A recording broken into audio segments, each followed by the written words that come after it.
Gianfranco Miccichè, capogruppo del gruppo misto all'Assemblea regionale siciliana, aderisce al Movimento per l'Autonomia MPA di Raffaele Lombardo e confluisce nel gruppo nel movimento dell'ARS. Forza Italia, ho contribuito a fondarla con Silvio Berlusconi e resterà sempre nel mio DNA, afferma Miccichè. Ma la Forza Italia concepita in Sicilia di Berlusconi non esiste più. Non c'è più traccia di quel partito liberale che per anni ho portato avanti i veri valori democratici. Non mi identifico in un partito che non riesce neanche a discutere dei diritti civili. Basta pensare a quanto è accaduto recentemente nel Consiglio Comunale di Palermo.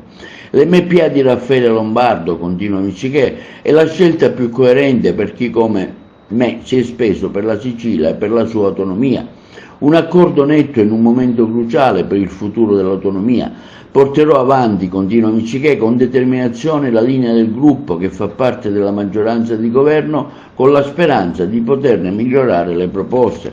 Sono certo che il presidente Berlusconi fosse ancora tra noi, conclude, avrebbe compreso e incoraggiato questo percorso, vedendolo come una necessità per affrontare le sfide che il nostro territorio deve oggi contrastare. E sull'adesione di Miccichè all'MPA interviene il leader dell'MPA, Raffaele Lombardo, che afferma come il rapporto trentennale con Gianfranco Miccichè è stato ispirato intanto al reciproco rispetto umano, al confronto leale di idee e programmi, la sua lunga esperienza politica nelle istituzioni e la profonda conoscenza di uomini e cose daranno più forza alla causa autonomista che va rilanciata e ancor più inverata nel senso di responsabilità, nel rigore amministrativo, nell'impiego delle risorse umane e materiali di cui dispone la Regione. La sua militanza, conclude il leader dell'MPA Lombardo, a fianco di Silvio Berlusconi sin dalla fondazione di Forza Italia, è il nostro comune impegno elettorale